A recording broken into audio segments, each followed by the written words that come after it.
Good morning, everyone. Welcome into the Bozon Ford studio for the St. Johns County show that's on in the morning. We have got Mr. Remo in studio. What are you doing here in the morning? You woke me up and said, come to work. Amanda's teaching and she's educating children. So you got me educating adults or children or anybody else who's watching. Well, thank you, Lane, for coming in. I really do appreciate so much. And you're not only the special guest here in studio. I know. Today. We also have the captain. I should say the leader of the St. Augustine Business Coalition, Karen Zander, here in studio with us here in Studio A. We'll talk everything about Nights of Lights here. I do have to clarify. Len Weeks is the chair of the Business Coalition. My apologies. I'm one of the founders, but my apologies there. So, sorry, Mr. Weeks there. So a battlefield promotion. You sit down and look at that. All of a sudden, it's a title bump. You're not getting a raise. Thank you, Karen. So appreciate that. But we will talk with Karen here in a bit. But first, we gotta talk about the fine folks over at Bozon Ford Lincoln. Since 1949, Bozon Ford Lincoln has been more than just a dealership. It's been a St. Augustine tradition built on trust, family values, and doing things the right way. For 75 years, generations of drivers have relied on Bozon for quality vehicles and honest service. With over 1,200 vehicles to choose from, no surprise pricing, and the Drive Happy guarantee, Bozon makes car buying truly effortless. That's the Bozon difference. Their award-winning state-of-the-art facility features 91 climate-controlled service space, a quick lane for no appointment maintenance, and even Ford's Garage Restaurant on site. Recognized with the prestigious Triple Crown Award and President's Award, Bozon Ford Lincoln delivers hometown service with national-level excellence. You'll find friendly faces, great pricing, and a better buying experience just off of I-95 and State Road 16. Bozon Ford Lincoln, they are driven to inspire. Also, a big shout-out to Fides Roofing, Old Town Trolley, Bin 39 Wine Bar, B&S Signs, Crystal Sale, Belmont, St. Augustine, Handy House, and Sonny's Barbecue. Support all of our wonderful sponsors. Support us with your likes, comments, shares. Follow us on Instagram, subscribe to us on YouTube, subscribe to us on Rumble, and download an app from the Apple App Store. And of course, we have our merch store up right now, and you can follow that. And you can find that on our App Store. Mr. Remo, how you doing today, sir? Good. I'm just taking that all in, Blake. This is, my first morning show in quite some time. Yeah. So it's, and I'm apologizing in advance if we get out of sync and Willie the Wasp doesn't make an appearance. So just bear with us, and you'll have Amanda back tomorrow. All right, thank you, Lane. Karen, how you doing on this fine morning? Coming into the morning, 41 degrees in short sleeves. You know it. With the rest of us here being acclimated to Florida weather. The first thing I see in the parking lot is like, oh, hi, Karen. Yeah, Karen's not wearing a coat today. No. All right. Yeah, that was weird when we moved down here and everybody said, no, your blood's going to thin. And I said, what are you talking about? And for 5 years, I walked around in shorts and T-shirts. And then one day it was 65 degrees. And I said, it's flipping cold out. What the hell happened? And I said, well, I guess my blood got thin. Well, I've been here for 30 years, but I just love cold weather. I grew up in it. I love it. You and I both. I'm wearing shorts today. Yeah. See, Blake? It's a point of pride. I try to wear long pants as few days a year as possible. I made it 1 year where I wore long pants only 5 days. Entire calendar year, 5 days. And I think 2 of them was because I had to go someplace kind of fancy. So. All right. So it is now time for the question of the day. And I know yesterday there was a big event going on. Day 2 of the Winter Olympics in Milan Cortina. So I got to ask question of the day. What's your favorite Olympic sport to watch right now? Mine's downhill skiing. No surprise, right? I'm a skier. I was a skier. So, yeah, downhill skiing. All right. And what was your thoughts about what happened with Lindsey Vonn? Well, listen, I've had 2 knee reconstructions on my left knee. I've had a hip replacement. My knees are completely shot from beating my body up playing sports and, skiing and just doing stuff. And all I think about is when she hits 60, she's going to be in so much freaking pain. Yeah. Like, you don't think about it when you're younger. And she's probably in pain now, but sure, man, she's going to feel it. Or she'll get all bionic replacement parts and be back on the slopes. You never know. Hey, she's got determination, but it was sad, I mean, she went back out there with a completely detached ACL. I've ripped my ACL. I don't have an ACL now on my... Neither does she. On my right knee. You and Lindsay have something in common. But it was interesting, and and they had to airlift her off, and it was interesting because I don't know if they ever brought the gurney or the stretcher all the way up to the helicopter, because it looked like, they lowered that down to the ski run, loaded her up onto it, lifted her up, and there was a guy literally hanging off the side of it, and they were just, floating around, hanging off of the helicopter. Well, this is probably, she does that all the time, right? She's used to it. Don't take me all the way up. I'm good. Just get me over here. Right, exactly. So, but you know what? You got to give her a lot of credit for just absolute determination, courage. I mean, the woman's fearless. Well, just watching all of them. I mean, I'm not anywhere close to skiing like they do for sure, but it's uncontrolled chaos when you're going down those slopes. That's crazy. Going like 75, 80 miles an hour. It's nuts. Yeah, I don't snow ski frequently, but the last time I was snow skiing, it was out in Utah, and I came to the realization I have no need for speed. Well, I've only skied. Not in a hurry. I've only skied Rocky Mountain Powder, so I don't know how to ski heavy ice, and I mean, Well, that's the whole East Coast up northeast. yeah, and what they're skiing on, I can't even imagine it. Yeah. So What's yours? Oh, Aiden, do you have an answer? Mine is go ahead. okay. Curling. Yeah. I've fallen in love with curling. We've got the mixed doubles going on. I've got a dear friend of mine who he and his wife play curling, so I had to get a little information from him because I kept asking. It was the mixed doubles, and the Americans have moved up to the next round, which is great. By the way, I think curling is just bocce on ice. It's really wonderful. And I kept asking, how come the women and the men alternate pushing the stone, but only the men broom? And the answer I got from my curling friend is that the men have more downward force to when they broom, they melt the ice a little bit more, and they can do it with less force or more force than the women, apparently. So that's why the women are giving directions. So basically normal. Nice. And yours? I'm got to go with the fat size folks, skeleton, luge, and bobsled. The men's singles luge just wrapped up yesterday. I believe next up is women's singles. Then I believe they go into the doubles, which is scary. Like it's crazier than regular luge. I know. That's scary as well. So yeah, but also I already mentioned the bobsled, especially whenever Jamaica enters. So. Do you like the Winter Olympics better than the summer? No, mixed bag. Yeah, some sports yes, some sports no. Because I like the Winter Olympics. I'm not really into the Summer Olympics. Again, no surprise. Right. Well, there you go. Yeah. Tough to ski in the summer, and they haven't made water skiing an event yet. But what I find interesting though is Ocala is the speed skating capital of America. Yeah.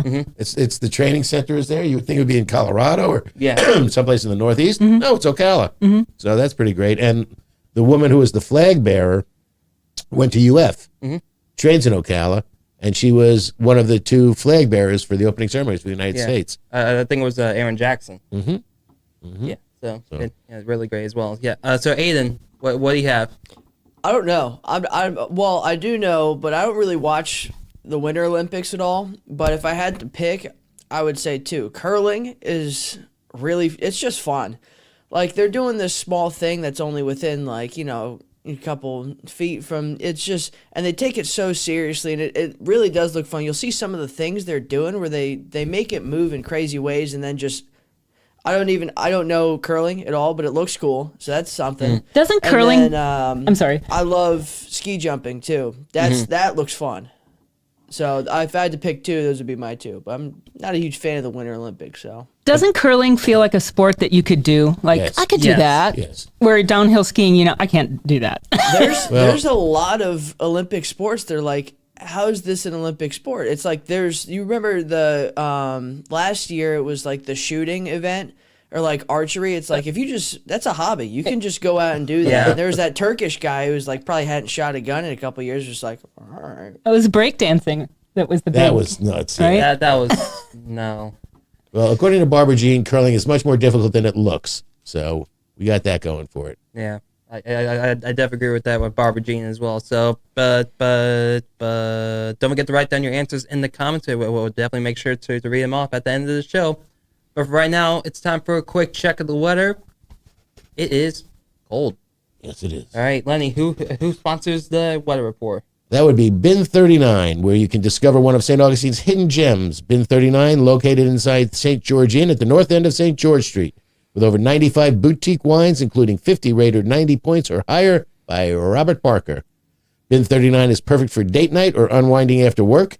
Enjoy wines by the glass or bottle in peaceful courtyard setting with live music adding to the atmosphere. They're open daily from 8 a.m. to 8 p.m. Just stop in and say, I'll have what Irving's having. Bin 39, your taste to discover. All right, it's now time for the accelerated version of the Hit the Blake traffic report. Aiden, what we got? We're looking very clear out here. Down on mile marker 325, there was a little something earlier, but it's cleared up now. So if you're going somewhere, go fast. Go fast. All right, thank you. All right, thank you. And that hit the Blake's traffic report, presented by the Accelerating, is presented by Old Town Trolley. Climb aboard Old Town Trolley and explore over 500 years of St. Augustine history in the most fun and flexible way possible. This fully narrated 9-minute tour features 22 convenient stops and more than 100 points of interest, including the Casilla de San Marco, the Fountain of Youth, and Potter's Wax Museum. Enjoy open-air views all day, hop-on, hop-off access, plus free parking at the old jail and welcome signs with your ticket. And when the sun goes down, experience the city's spooky side. With the Ghosts and Gravestones tour, locals ride free with a full fare guest to the Hometown Pass program at hometownpass.com. Old Town Trolley, the best way to see St. Augustine, one stop at a time. All right, we got our first ad reads done, which means we can go into our interview with Karen Zander. Nothing to it. Nothing to it. I can distract him in a moment if you just wink twice and we'll get out of here. Don't you worry. All right. So, Karen, we talked a little bit. I'll give you a choice of which one you want to wade into first. Should we summarize the Nights of Lights? We're now about 3-4 weeks out of the truncated Nights of Lights this year, and see how that played into the business community.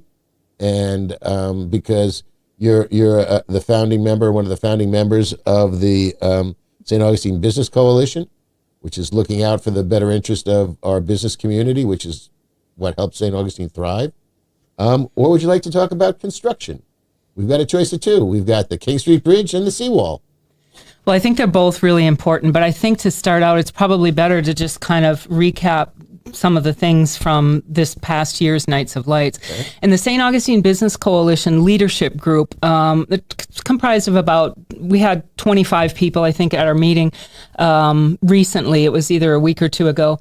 We brought in the mayor, and our leadership group gave her feedback on how Nights of Lights went for them, some of the positives, some of the negatives that they saw.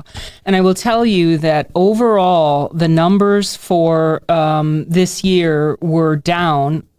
I think there was one business that said, I'm not going to tell you the names, that's not for me to say, but right. There was one business that said that they were not down. There was another business who shared, my numbers aren't down, but then he called me last week and said, that's incorrect. I didn't have all the January numbers. We're down, and we're down a lot. Across the board, I would tell you that most of the businesses for this Nights of Lights were down about 20%. And there is a restaurant downtown whose January numbers were down 35%. Big Bayfront restaurant. So you've owned restaurants. You know, restaurants run on 7 to 10% margins typically. Yep. If you're down 20 to 35%, that's a huge hit. And they can't take that month after month or year over year. They can't absorb that. So the other thing is, I got a call from someone yesterday, and she runs an art gallery, and it's a small gallery, and she said my Nights of Lights was down 50%. Wow. I talked to a retailer who's got 3 shops on St. George, big shops, and he said my numbers are 20% down for December to December. So that's what we shared with the mayor. I do commercial real estate, right? So what I hope the city really takes seriously is when you have businesses whose numbers are down that much, that will start, if that continues, that will start to affect whether they stay in business. Right. It just has to. So you start seeing vacancies in the downtown core. That means rents go down. That means sale prices go down. That means property valuations go down. That means property revenue, tax revenue goes down. So their decisions do affect the city's bottom line. So, Karen, does your business community feel that because it was a week shorter? Was it economic factors? I mean, there's, affordability is the word of the day. So are people just not spending less or traveling as far?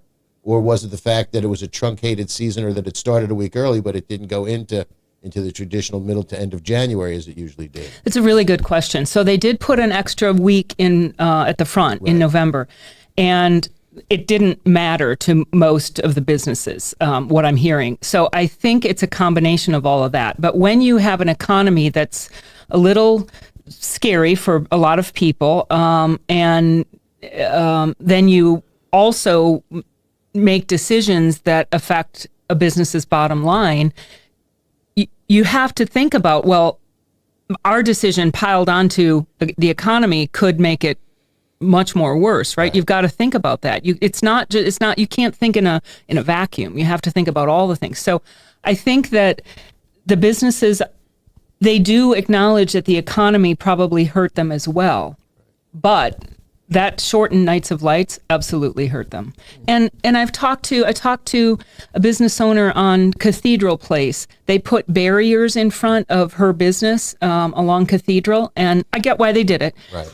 But she said, we're slammed during Nights of Lights. We've been here a long time. We're usually so busy. And we stood in our shop and we watched people just walk by because they saw the barriers and they thought they couldn't get to our business. So she said, our numbers were way down because of that. And another person in the business coalition said, I heard the same thing from my friend. She had the same problem on Cathedral. So I get why the city's doing it, but it's those unintended consequences that they have to really think about.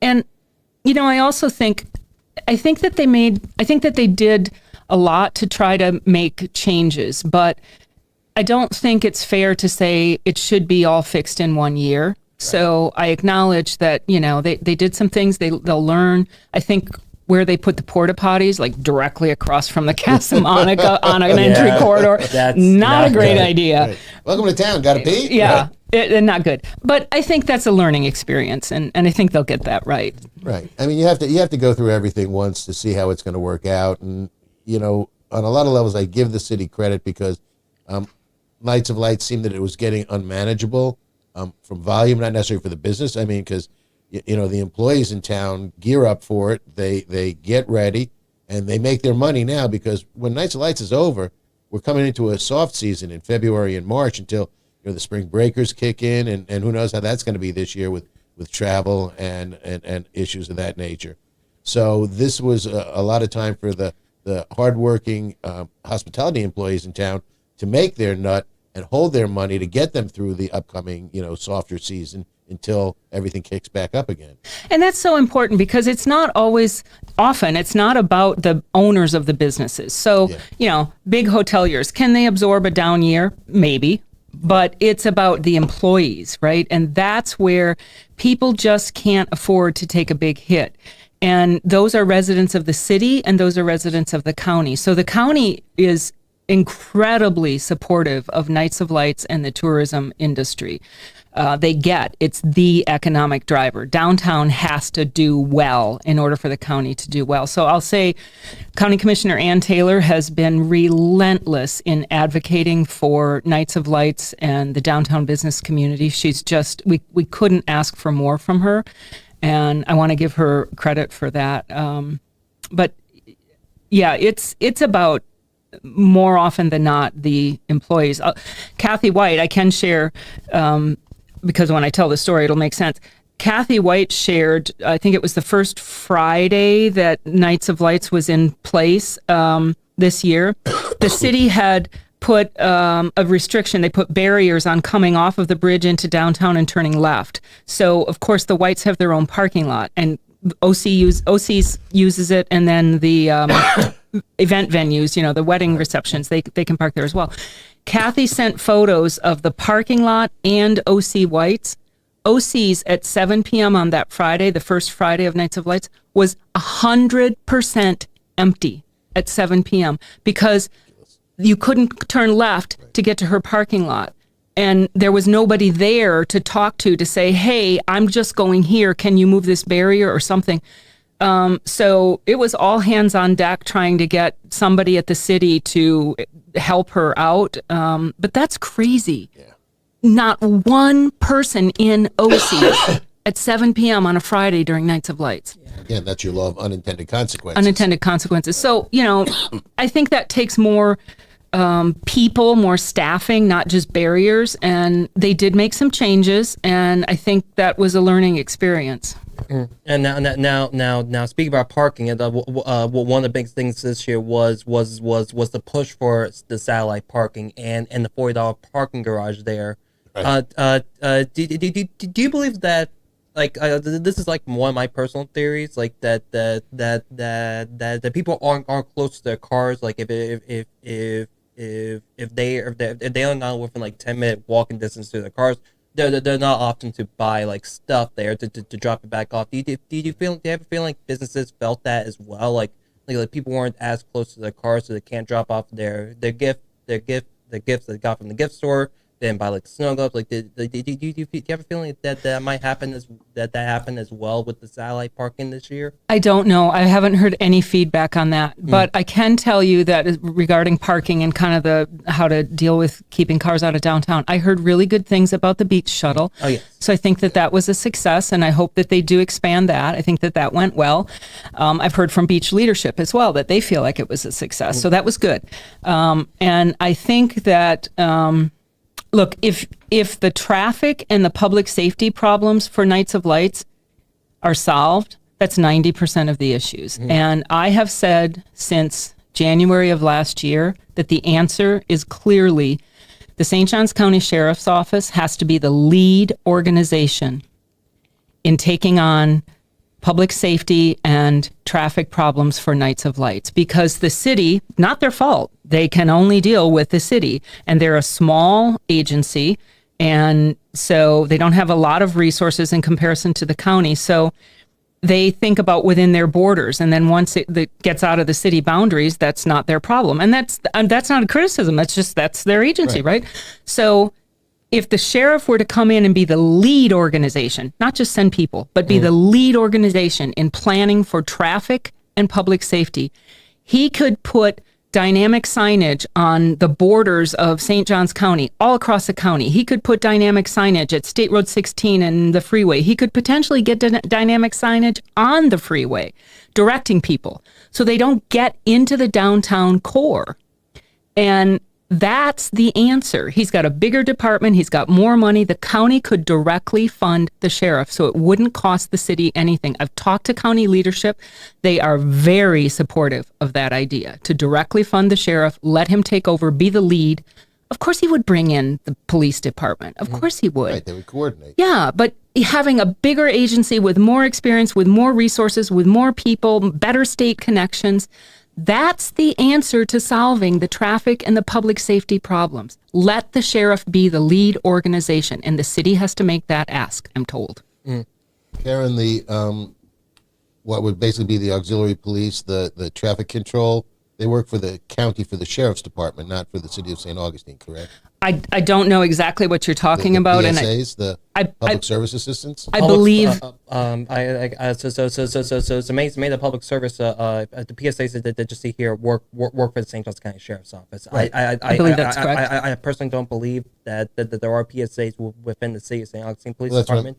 I don't know for sure, but I think you're correct, Blake, but I'm not because if positive. that's the case as well, they're great at, churches and schools and the amphitheater. So that would be a perfect opportunity if the sheriff's department takes over this or works in coordination with the city. They don't have to take over, but they have to, if they're going to be the lead, then you have the PSAs there, and then that just gives you much more manpower for people crossing the streets, exactly. for directing parking, things of that nature. That's not taking a law enforcement officer, but exactly. it's taking an assistant or an auxiliary. And that would also be more manpower, no cost to the city, and will help the public. It's got to be a direct county fund, and they're open to that from my conversations with the county leadership, so the city wouldn't have to account for that in their budget. And it has to happen way outside the borders of the city, right? You've got to get signage. 16 is backed up from Silverleaf into town during busy Nights of Lights night. So putting signage at the city boundaries and near the downtown core, that's useless. they're coming way far away, and it's already backing up. So you need a more broad kind of global approach to it, and I don't understand why the city, from my experience, I've seen emails, I've had conversations, why they seem so opposed to that, because that is the answer. And that's what residents should be begging for. Let the sheriff be the lead. And I'm going to say, we have one of the best sheriff's departments in the entire country. He's very good at what he does. This is not a sheriff's department that fails. No, and this is right up his alley. Along with keeping us all safe, I think Sheriff Hardwick is one of the most community involved people I've ever seen in an administrative or governmental position, certainly from a law enforcement perspective. He's at every event. His staff is there.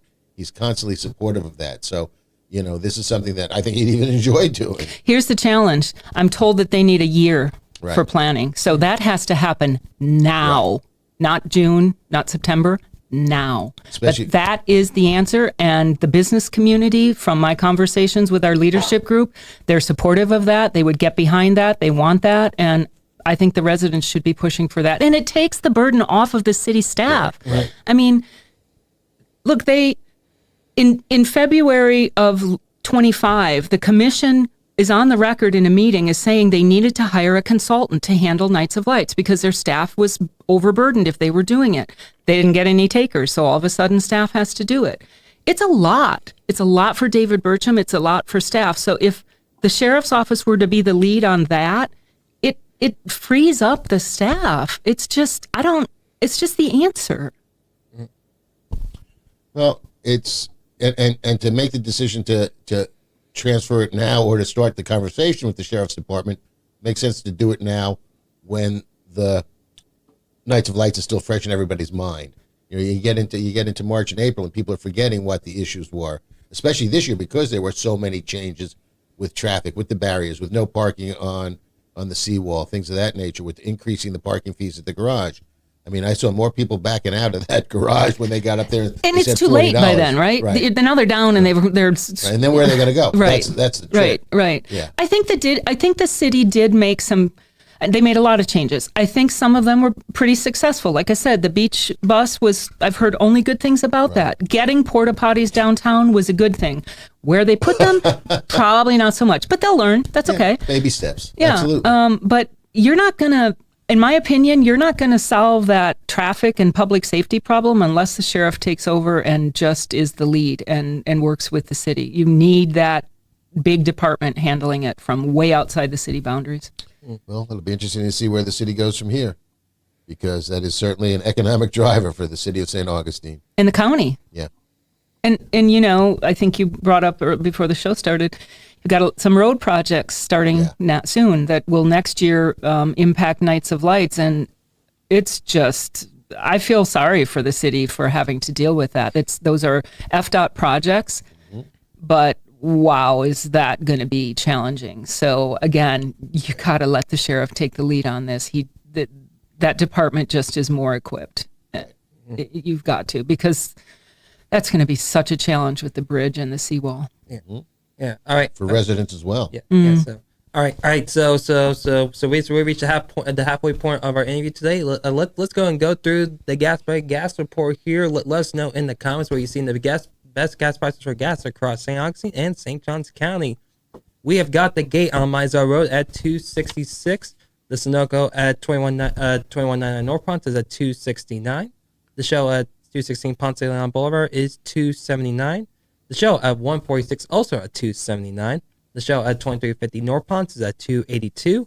The ones at 70 South Ponce is at $2.83. The Mobile and Circle K at $2.85. The gate on US 1 North $2.87. Circle K on 207 is $2.87. And the Sunoco A1A discount beverage at Anastasia Boulevard is $2.89. That gas break. Oh, Lenny, would you like to do the gas break? Who's sponsored the gas break gas reports? I believe that would be Chris Lucero Bail Bonds. When the unexpected happens, baby? Turn to the name St. Augustine Trust. Chris Lucero Bail Bonds. Available 24/7. Their experienced, compassionate team moves fast to help you and your loved one get out of jail and back home. They handle everything from paperwork to release with professionalism, discretion, and zero judgment. When every minute counts, remember the name and the number. It's Chris Lucero Bail Bonds at 904-822-BAIL. That's 904-822-2245. You too. All right. We can do I can do the live music today. Courtesy of our partners, courtesy of our friends at visitstaugustine.com. We got Jim Lamb at Milltime Tavern at noon. Register at Trade Winds at 1. Craig Smith at Bin 39 at 2 p.m. Joshua Tennessee Worthy at Milltop Tavern at 4:30. Kedwin Edwards at Hurricane Grill and Wings at 5 p.m. Mark Hart at Trey Winds at 5. Jim Johnston at Prohibition Kitchen at 6. And Stu Weaver at Harry's at 6. And that music report is brought to you by Fidus Roofing. When it comes to protecting your home or property, trust Fidus Roofing and Construction. For the best of St. Augustine every year since 2012, specializing in residential and multifamily roofing. Fidus delivers expert shingle roof solutions, metal roof installations, and quality paver work built to handle floors' toughest weather. As the GAF Master League contractor, their work is backed by top-tier materials and trusted warranties. From emergency repairs to full roof replacements, Fidus gets it done right. Call 904-355-ROOF. That's 904-355-7663. Fidus Roofing, where trust is built from the top down. Now, normally we have the tap into the trends with the good Troy, but since we have an interview today, we're going to skip right past it. But Lenny, tell us who normally sponsors the trends segment. That'd be St. Augustine Handy House. If you're looking for a portable building that's built to last, St. Augustine Handy House, proudly owned by Troy Yacina Enterprises, has been serving the community since 1988. Featuring Handy House, America's #1 manufacturer of portable buildings. They offer everything from utility sheds and workshops to lofted barns, offices, and fully custom buildings, all designed for strength and long-term value. With over 70 structures in stock, plus free delivery, leveling, and anchoring, and easy financing, St. Augustine Handy House makes adding space simple. Visit them on State Road 16 or call 904-823-9092. St. Augustine Handy House, where quality meets convenience and community matters. All right, thank you, Lenny, and which means we can now return back to our interview with Karen Zander. All right, so Karen, let's talk about some of those construction projects and how they're going to affect the business community, because we've got one on both sides of town. We're kind of surrounded, actually, when it comes down to it. And don't forget that the city is also going to redesign King Street. Mm-hmm. So that's not yet on the deck for this year. And so that's going to be an additional project running from, I think it's Malaga to the Bayfront, I believe, is the project scope for that. That's correct. And they have a start date. They don't have a start date, but they're aiming for 28 to start, and they say it's going to be a 1 to 2 year project. Yeah, and that's good, but that's once the projects that the seawall and the bridge are finished, right, then we've got that one as well. And that is that the one where I was seeing that they're looking to make it one direction, just one way, or is that just an expansion?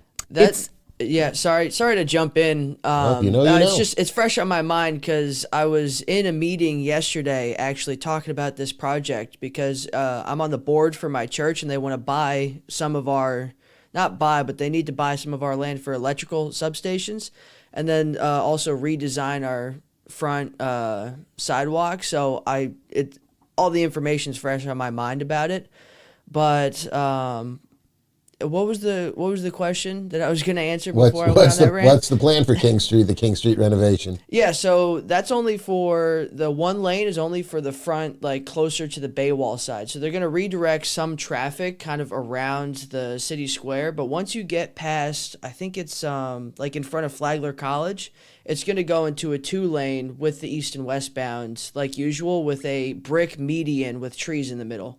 The only parts that are one way are closer to the bridge, and they also want to redesign. I'll see if I can pull up a picture of it, but they want to redesign the intersection at the bridge to be more like free flowing kind of. So we'll see about that. Just what we want: free flowing traffic. Trusting tourists to go free. We want traffic to flow. I don't know how free flowing we need though. But it's a project that's going to impact the downtown core, and it comes after the two that you had mentioned. So, I mean, we're worried. We're definitely worried because any construction impacts the downtown core. The other thing is that we sent a letter to the governor and copied FDOT and, local leadership. And we said, you need to fast track this. You cannot say it's going to take 2 years and then it ends up taking 3 or 4, because there's going to be such a huge impact to the downtown. Imagine next year's Nights of Lights with the King Street Bridge closed. Yeah. Imagine that. And the seawall construction. I mean, that's just... Well, I'm hoping if the seawall is effective, it's going to give a break to the business community when there's a king tide or when there's floods or a parachute flood, there's a storm. Because, one of the reasons we moved to St. Augustine was the fact that it had the lowest incidence of landfall hurricanes on the east coast of Florida or on the east coast in general. And the only other place on the entire east coast was where I came from, up in Long Beach also. And that's part of the way that, the coast carves in, and up by, Long Island, the coast carves in. So everything kind of blows past us if it's not coming across the Florida peninsula. But when we got down here, and 2 years after we got here, we got hit with three in 1 year. And people were looking at me like, what did you do? It wasn't me. I was out of town at the time. I have witnesses to prove it. But the resiliency of the business community really impressed me, because the water would come in. I mean, there's a plaque on the Bayfront Hilton that has the high water mark for, I think it might have been, one of the M hurricanes, and it might have been Matthew. And I'd be treading water if I was standing there right about now. Don't forget the Hilton has a parking garage underneath of it. I know, exactly. So the big thing I used to serve on the city's planning and zoning board, and we would do some work with seawalls, some approvals or not of seawalls. And we always talked about, okay, this seawall might work for this property, but that water's going somewhere. Right. You're just redirecting it somewhere. With downtown, a lot of those properties sit so low that not only is the water coming in from outside, but the water's backing up through the drainage. Right. That's a big problem as well. So the seawall's not going to change that the water backs up through the drainage system. And as soon as the tide gets above the outflow valve, doesn't matter, because there's no place for the water to go. Yep. It'll come up. Yeah, we've lived with that problem up north as well. It's just the law of physics, unfortunately. But I give a tremendous amount of respect to the business community. I mean, they get flooded, and you know what? They shake themselves off, and they rip up an old floor and put a new floor in inside of 3 or 4 days, and are back open for business. And you know what? That's resiliency. That's some really impressive. Let's get back down. And well, you've owned a business. Owning a business is hard. Oh yeah, it's really hard. You have to be resilient. Yeah. So especially in a tourist town, because you have the ebbs and flows. We started talking about that earlier. If people don't have the money to spend, even if they're coming on vacation, they're spending less. If Nights of Lights doesn't go as well, the employees who would make a whole lot of money during Nights of Lights are making less money. They live in town. They're not going out eating and drinking. They're not buying another shirt or a new pair of shoes. So, the trickle down is not a good trickle down. It's a bad trickle down, because it's just, drying up, unfortunately, and that affects the entire business community and the economy of the town. Well, also the small business owner, the very small business owner that I talked to yesterday, she said, she owns a gallery, and she said, my artists are local. And I do rely on tourism, but I sell a lot of art to locals. And so, yes, they have to have a good Nights of Lights season to survive, and the employees have to have that to survive. But the locals do like these shops and restaurants. They come downtown to during the slow time. So, for example, when Nights of Lights was going on in January, that's when the locals would come down. We all knew that. Absolutely. Yeah, we've encouraged our friends to come in the middle of January, in the middle of the week, if you want to do it and enjoy it. Beautiful. Yeah. All right. Let's go uptown for a couple minutes. Why don't we? That's a whole rejuvenated business corridor and business community there. The stores that are coming in, the types of businesses that are there. When you go north of the Renaissance, all the way up to the Dunkin' Donut, there's a whole lot of new businesses there. And how's that thriving? I'm so glad you brought that up. So they really took a hit this year with the city's resident-only parking. Right. And I was in a meeting with Commissioner Ann Taylor and some uptown business owners, and there was a small business owner. I'm guessing she was in her early 60s, and she said, I have one employee, woman's in her 60s. She can't walk very far, but she can, sit down, whatever. She can work in my shop. And she said the day that those resident-only parking signs went up on cross streets to uptown, That employee called and said, I quit because I can't park farther away and walk. I'm not physically able to do that. I quit. And so this small business owner cried. And she said, I can't work any more hours. This is all I have. What am I going to do? I can't do more. How am I going to survive? And so they did see a big impact in that parking. And I think the city made a few changes to give some of the parking back on some commercially zoned parcels. But I don't know that I'm literally just asking a question. How can a municipality take public parking on public streets away from taxpayers and say only people who are on this street can park there? Because when you repair that street, it's all coming from one pot that taxpayers have paid. So how can they say to business owners and to people living in, for example, Davis Shores or the city parts of West King, you can't park there? How can they do that? And I talked to a commissioner for another Florida city, and he said, that came up in my city, and our legal counsel for the city said, we can't do that. Really? We're not allowed to do that. We have to make those streets available to all of our taxpayers. We don't have to, his opinion was, make them available to outside people, but we cannot say only people who live right here can park here, because all of the taxes go into maintaining the streets of the municipality. So I'm not a lawyer. I don't know if that's right or not, but that makes me curious. How is the city able to do that? Well, I mean, from what you're saying from the other municipality, they can do residential parking for residents of that city. Not only resident, taxpayers, so businesses too. Businesses pay taxes. All right. Well, see, then that's tough to parse, So does your car go to the business, or is it your personal car? Where is that car registered? That opens up a whole big can of worms. But, it's a perpetual, farmers and the ranchers, the business community and the residential community, though more times than not, they're working in concert to, a goal of having a healthy, viable community and a business community and a place where people want to live and increase property values. Yet they're often at odds with what the needs are. If the business community is taking too much from the residents, or the residents, want their space. So it's, I want to graze my sheep here, but you can't graze your sheep there because I'm grazing my cattle are here, and what is it? Or I want to plant something. So it's an age old story of clashing needs.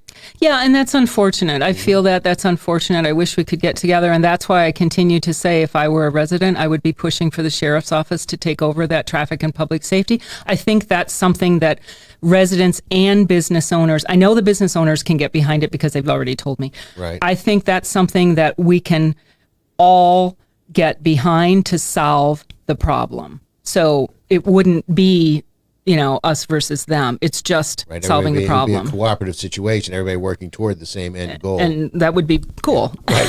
Would that be nice? Wow. Why can't we all just get along? Right? Exactly. Yeah, absolutely. We don't have many opportunities for that. Yeah. Well, it's going to be good to see. But, they've added a whole bunch of businesses and new little shops on the Uptown corridor. It's cool now. So, yeah, it really is. It's used vibrant. To be very different, right? But yeah, it's cool. But they're very small businesses for the most part, and so they don't have a lot of room to take hits to their revenue. And they're so resilient and tough, and I give them so much credit. But the other thing is the shuttle that took people from the county parking to the vicarage, that didn't go down San Marco at all. So they felt very left out. Right. And, they're like, hey, you just completely ignored us. Now, I understand what the city was up against, but that was hard for them. And so I think that's something that has to be looked at as well. And like I said, I think the city will get some things right moving forward. Right. They just had to try. It's, sometimes it's one step forward, two steps back. Sometimes it's two steps forward and one step back. So, look, you're not going to learn anything if you don't try something different. If you're repeating the same thing, you're not going to advance in any way. But how is it? How are you able to drive businesses to Uptown? Because that's also, people don't necessarily walk past Ripley's if they don't know that those businesses are up there. That there's boutiques, there's ice cream shops, there's coffee shops, there's galleries, bookstores, all of that up there. I think it's the mix that they have now is pretty appealing to people, and I think they've got some places like Spencer Abbott's that has you have the ability to kind of hang out, so people need that. They don't want to just go in and out, in and out, in and out, and be done. Right. I think that those businesses are and their ingenuity are driving people there, but they can't be forgotten. Right. And those businesses in particular are beloved by that neighborhood. They go there. They like Juniper Market is filled with locals who walk there. They love those businesses. They don't want to see them close. And it makes sense because that is, right in back of that is a large residential community on either side of San Diego. Yeah, Abbott Tract is back there. So, it's good that there is some place for them to be able to have a cup of coffee, grab an ice cream cone, or, do a little shopping or browsing, which is convenient because they don't have to move their car. Yeah, exactly. So it all comes down to parking. But sorry. I do it. So I'm not wanting with this. There seems to be a lot of push right now for trying to see like what can we do to get tourism here in St. Augustine, St. Johns County year round compared to just like relying on Nights of Lights. What's the debate thing the Business Coalition wants to push for when it comes to year-long tourism? That's a very good question, Blake. So Irving Cass has really put together some plans that are very interesting to spread out tourism. So we aren't so dependent on Nights of Lights. Nights of Lights is always going to be a signature event. And that's a countywide event now. It's not just the city. Like those businesses on 16 way out in World Golf Village, they're feeling the effects of a good Nights of Lights. They tell me. But Irving's plan is brilliant in that it's saying, we have these cultural resources. We have this history in the Black history. We have so many things that we can focus on. Let's do that, spread it out. I wish that people would take his plan more seriously than they do. And it doesn't have to be 100% of it, but he spent a lot of time putting it together to say, the residents don't want this crush of people, so let's spread it out. Let's make it very resident friendly as well. Maybe we pull in the beach or Ponte Vedra or, Nocatee or someplace like that and bring them into the mix. I think that's something that should be really seriously considered. And I think his plan has so much merit. Yeah, because right now because this weekend now is Daytona 500 so now it's like major events like that like now in March we had the Players Championship, then in September Sing Out Loud so what's going to be like the push then to like say, hey, if you're coming to these events, don't forget there's other things to do in Florida. We're the nation's oldest city. You can come visit us as well before you go to your events. Yeah, so Irving's plan has 5 or 6 different seasons, and he's got one that's more music related. He's got one that's more art and gallery related. He's got one season that's more Black history. There's just one is an outdoor season, so it's about the beaches and the rivers and what you can do on those.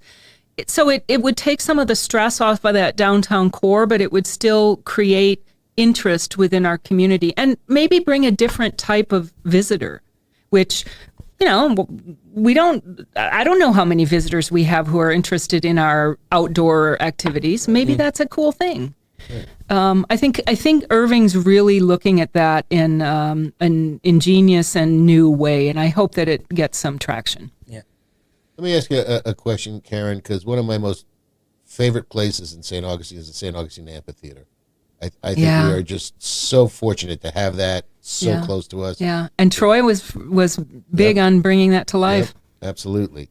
The caliber and variety of music they get is just outstanding. Their leadership is outstanding, and it's getting stronger and stronger. And you can tell from the artists, and I've heard from some of the artists, they really appreciate that venue and how well they're treated there. Yep. And they come back year after year, and they'll play 2 or 3 nights if they can get the space. And it really, that now it's become an annual event for a lot of these artists, a lot of these bands. They plan on being here every year for 2 or 3 nights. Yep, and that's so really cool. How does that help? Does that help drive in the business community? Oh yeah, for sure.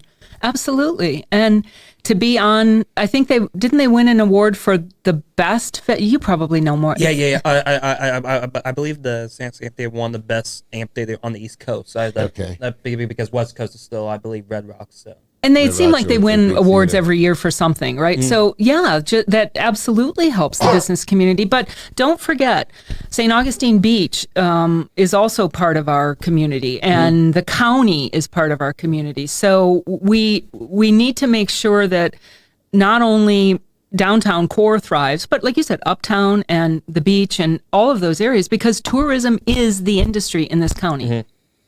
They are the driver of our economy. So everything helps. Yeah. And I think that locals love the amphitheater. I think We so, sure do, right? my wife and I. So Absolutely. many locals go to shows there. Yeah. They've done just an incredible job. Yeah, they done really well there. So last question before we wrap up here. I do have to ask because right now in Tallahassee there's lots of debates about property taxes. What it mean for residents and about that, and of course the concern is if there's cuts to residential taxes, there's going to be more burden on businesses. What's going to be the push for the business coalition during this time right now, and also are you planning to possibly drive up to Tallahassee to push to help you? So great question. I made a public records request last week, and the city staff got back to me same day. It didn't take a year-long in-depth study to get this info. What's the percent? First off, how many properties are charged property taxes by the city? And then what percent is commercial, what percent is residential of the number of properties? Then I asked them, how many short-term rentals do you have? And then I asked them, what's the amount of total property tax revenue charged by the city? So revenue versus number of properties. And then I asked for the percentage breakdown of commercial versus non-homestead residential.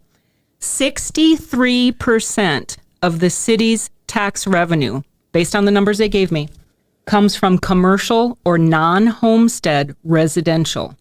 So what the state is talking about is homesteaded properties. 63% of the city's tax revenue comes from commercial or non-homesteaded residential. That's a very strong number. So they might not be impacted as much as, say, the county. I don't know what the county's numbers are.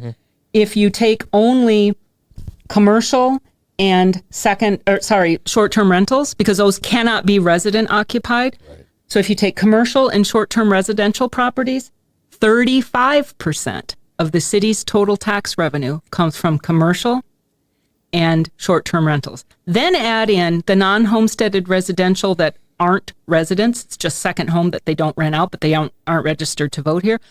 You know, I own a real estate brokerage. There's a lot of those.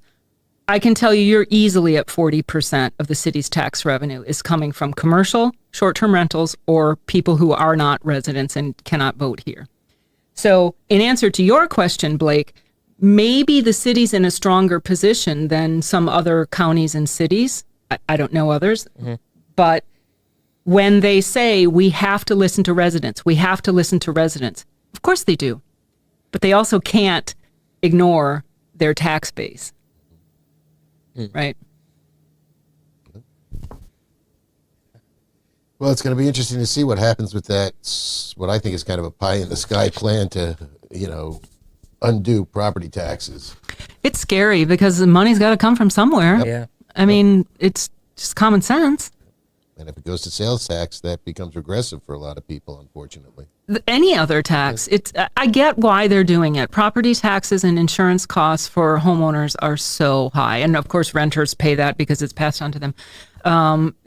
It's so high. I get it. But I don't think changing the tax collection for homesteaded properties is going to be the answer. There's a big unintended consequences. Oh, absolutely, there will be, for sure. And all of a sudden, if you start having budget shortfalls, then everything falls by the wayside.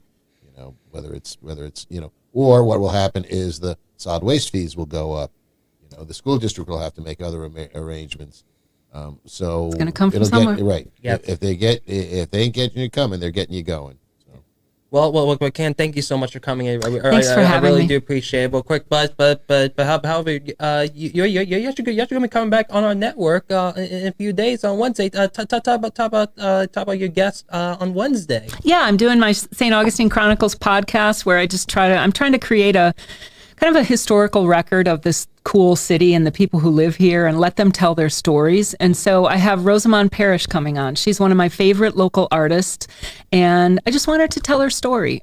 She did Lincolnville. She did 2 Lincolnville sketchbooks. I'm so interested to hear her story, and I'm also fascinated by people who can draw well because I have absolutely zero ability to draw, zero. So I'm looking forward to that. Thank you, Blake. All right, thank you so much, Karen. We really do appreciate it. So thank you so much for coming in. All right, now it's time for me to magnificently maneuver through the myriad of thoughts of the Minions comments. Now, Lenny, now tell me, Lenny, who sponsored that fantastic comments check? That would be B&S Signs, Blake. For over 50 years, family-owned B&S Signs has been the trusted name in signage across St. Augustine and the surrounding area. From vinyl lettering to large pylon signs, B&S Signs does it all.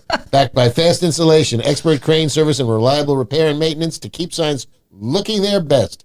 Named Business of the Year for 2025, B&S Signs is known for quality craftsmanship and top-level services. Make a lasting impression with B&S Signs. Visit bnssigns.com because when it comes to signs, they do it all. Awesome. Thank you so much, Lenny. All right, for comments today, best of luck to you, Kenny. Best luck with your treatment. We wish you nothing but the best. Thoughts and prayers go to you. For question of the day, for your most watched Olympics event this so far, so we have some ice skating, we got skeleton and luge, and of course curling. And then also Diane mentioned when we were talking about businesses affected by hurricanes. Diane said you cannot outrun Mother Nature, though. So that's true. That's true. All right, I'm trying to outrun my insurance company these days. Yeah, That's what I'm trying to outrun. I'm trying to outrun my joints. that's impossible. No. All right, and that leads us into the Stordom stat. Now, on this day, 1964, at approximately 8:12. A lot of people on the Ed Sullivan show, 73 million Americans, watched the great magician Fred Capps perform for 5 minutes.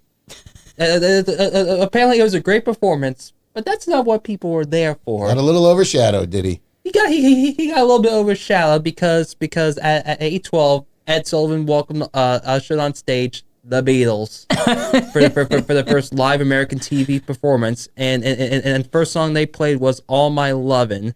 Then 2 minutes later, the next song was "Till There Was You," from the Broadway musical Music Man. So on this day, February 9th, 1964, the Beatles took over American TV ways on the Ed Sullivan Show. And the world hasn't been the same since. True enough, Lenny.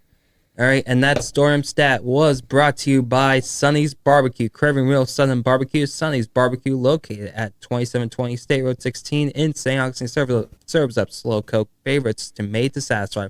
Sorry crab pleases like barbecue pork egg rolls, smoked wings, or crispy corn nuggets. Then dig into the tender baby back ribs or try one of the Pitmaster's picks with all the classic sides, including that famous garlic bread. And no visit is complete without Sonny's signature sweet tea. Sonny's, local pitmasters since 1968. All right, Lenny, do we have any plugs? Nope. Just come back to Bollocks tonight. Blake and I will be back. Good choice. If you like us now, you'll like us more later. If you didn't like us now, you'll like us more later. Alcohol involved? No, not tonight. Not tonight. Not tonight. So sober for me tonight. So, all right. I'm still recovering from yesterday. Baby. All right. Karen, do you have any more plugs for our audience today? No. Your podcast is when? Wednesday, 10 to 11 in the morning, and Blake produces it. I'm grateful. And like I said, I want to tell the story of ordinary people who I think are not so ordinary. They're kind of extraordinary. All over this community, for sure. You'll have no problem getting stories, I'm sure. Yep. Good. Looking forward to that very much. Thank you, Karen. Aiden, do you have any plugs on your end?